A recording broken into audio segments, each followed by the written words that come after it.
नमस्कार दोस्तों, DNV update पर आपका स्वागत है। सुबह से वर्षा हो रही है, लेकिन हम भी अपनी जिद पूरी करने के लिए निकल पड़े हैं भरी बरसात में।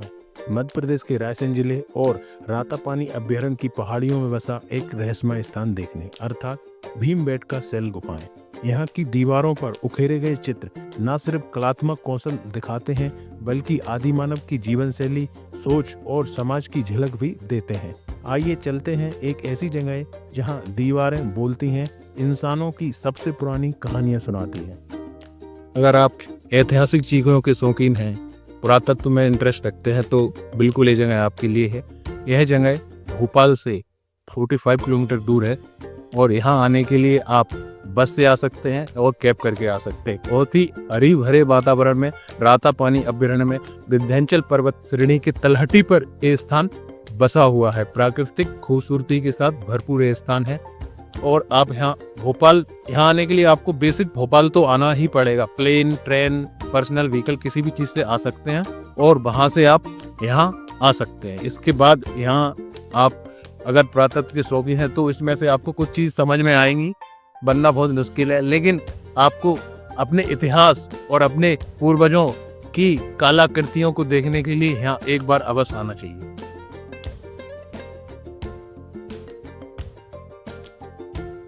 तो मैंने आपको बता तो दिया है भीमबेटका कैसे आना है, पर यहाँ अगर ऐसे एक्सपर्ट के साथ आओगे ना, तो फिर यहाँ की चीज़ें समझ में आएंगी। ये हमारे साथ इतिहास के एक्सपर्ट आज हमारे साथ हैं, ये यहीं रहते हैं और यही हमको यहाँ लाए हैं ज़बरदस्ती। तो बताओ भाई, ये इनके मुंह जुबानी हम सुनेंगे भीमबेटका देखते देखते भीमबेटका की हिस्ट्री और यहाँ मतलब किस माइंडसेट से आके यहाँ चीज़ें ऑब्जर्व करनी है। तो सबसे पहले माइंड सेट की बात है, तो अगर आप इतिहास का ज्ञान नहीं रखते तो आपको सिर्फ यहाँ पे पत्थर में देनी, और आपको पत्थर ही बड़ा रोमांचित कर सकते हैं। यहाँ की जूलॉजी बहुत विचित्र है और डिम्हिन सीढ़ी का हिस्सा है। ये काफ़ी घर्षित अवस्था में है और हो सकता है 1 लाख साल पहले कैसा भी रहा हो, लेकिन ये इस तरह की एक चट्टान संरचना है।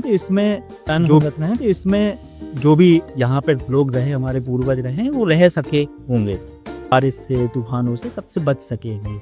खैर काफ़ी जंगल है चारों साइड, और यहाँ पे जो भी हैं सब चित्रकारी करी गई है, उनसे पता चलता है कि यहाँ पे वो लोग रहे होंगे कभी। बाकी उनका कोई ऐसे विशेष नहीं मिले कि अलावा कुछ चीज़ें मिली हैं, जैसे वो पत्थरों से जो औजार बनाए थे उनमें, जैसे मांस काटने के लिए या किसी को जानवर का शिकार करने के लिए तीर पे लगाते थे, तो उस तरह की बहुत सी चीज़ें यहाँ पे पाई गई थी उस समय। तो वो भी मिली हैं जो यहाँ पे संरक्षित करके रखी गई हैं, वो भोपाल म्यूजियम में ले जाके रखा गया है उसको। बाकी यहाँ पे चित्र अभी संरक्षित हैं बहुत सारी जगह, तो धीरे धीरे धुंधले भी पड़ने लगे क्योंकि समय भी हो गया, लेकिन जो पुरातत्व विभाग है उसको संरक्षित कर रहा है जिस तरह से। चूँकि यहाँ पे यूनेस्को साइट भी बना दी गई है 2003, तो उसके हिसाब से इसको काफ़ी संरक्षित किया जा रहा है और यहाँ पे टूरिस्ट स्पॉट भी हो गया है, तो उस हिसाब से पूरी एक्सेस भी बनाई गई है कि लोग यहाँ पे आ पाएँ। फिर उस हिसाब से इसका संरक्षण भी किया जाता है कि यूनेस्को साइट है, इंटरनेशनल टूरिस्ट भी आते हैं देखते। तो ये है यहाँ पे इतिहास। और एक और चीज़ इसमें यह है कि करीब 1 लाख वर्ष पूर्व यहाँ पे रहे हैं लोग, तो भारत में और विश्व में भी जो मानव इतिहास के प्राचीन साक्ष्य जो मिलते हैं वो यहाँ से मिलती है। पाषाण कालीन स्थल है एक। तो आइए देखते हैं बाकी की चीज़ें और भी हैं। यहाँ पे बहुत बड़ा गुफा समूह है ये, और बहुत बड़ी बड़ी चट्टानें हैं जो करीब कई मीटरों ऊंची हैं। तो कुछ चीज़ें और देखेंगे आगे चल कर। मान लो ये यहाँ पे जो बहुत सारे चित्र बने हुए हैं साथ में, तो ये जैसे अपन जानवरों को चिड़ियाघर में देखते हैं, इसी तरह से सारे जानवर एक साथ बनते हैं। नहीं, चिड़ियाघर एक अलग तरह की चीज है। यहाँ पे इन चित्रों का मतलब ये है, जैसे अब कोई कहता है कि इन चित्रों का क्या मतलब, इनको देख के क्या तो इनको देख के 2 चीजें। एक तो कि उस समय भी चित्रकारी एक लोगों के पास जैसे किसी समय मनोरंजन का साधन नहीं रहा, तो वो क्या करते थे, पत्थरों पे चित्र उकेर रहे हैं। हो सकता है बच्चों ने भी उकेरे हो सकता है बड़ों ने भी उकेरे। और एक चित्र कला जो होती है किसी भी संस्कृति, परंपरा या जो भी उस समाज में प्रचलित रीतियाँ रही होंगी, उनको पहचानने का एक माध्यम होता है। तो अगर आप यहाँ पे देखते हैं कि 4 घोड़ों पे बैठ के लोग और भाले लिए हैं हाथ में, तो वो बताता है कि ये इस तरह से रहते होंगे। इस समाज के लोग युद्ध करते थे, जो भाले लेकर आग जलाकर उसके चारों ओर घूमते रहे होंगे, तो वो उस चीज को इंगित करती है। तो यहाँ की ऐसा भी हो सकता है चित्रकारी, कि आग की पूजा करते हो। हाँ, हो सकता है कि आग कोई अनुष्ठान करते हो उस तरह से, शिकार करते थे तो वो भाले लेकर शिकार करते थे। तो हम ये भी समझ सकते हैं कि 1 लाख साल पूर्व शिकार का कल्चर था कि उस समय के लोग लकड़ियों को काट के उनमें जो है एक पत्थर को छोटा वो बनाते थे, उसको क्या बोलते थे, तीर की नोक के लिए लगाते थे, तो और उससे फिर शिकार किए जाते थे। तो वो एक चीज को दर्शाता है। और बाकी चित्र अलग अलग चीजों को समझने के लिए काम में लिए जाते हैं इतिहासकारों द्वारा, समाजशास्त्रियों द्वारा। तो उस समय की 1 लाख पूर्व की मानव सभ्यता को समझने के महत्वपूर्ण एक जो हम जिसको क्या कहें स्रोत बोलते हैं, जिसको इतिहास में कि स्रोत क्या होते हैं, तो वो चीज़ है ही, सिर्फ चित्र नहीं है। वो जो इतिहासविद हैं उनके लिए एक बहुत महत्वपूर्ण चीज़ है। आम आदमी उसको इतनी बेहतर तरीके से नहीं समझ सकता। चलिए मोनू जी, बहुत बहुत धन्यवाद। अपन आगे चल के आगे देखते हैं और भी कि काफी कैसा क्या है, जिनके बारे में हम लोग बात कर रहे थे अभी। यही वो चित्र हैं जिनके बारे में अभी हमें मोनू जी ने बताया। इसी के बारे में बात हो रही थी अभी। आप देख सकते हैं शैलाश्रय क्रमांक 8। इस शैलाश्रय में एक मुख्य कक्ष है तथा पश्चिमी दिशा में एक छोटा प्रकोष्ठ है।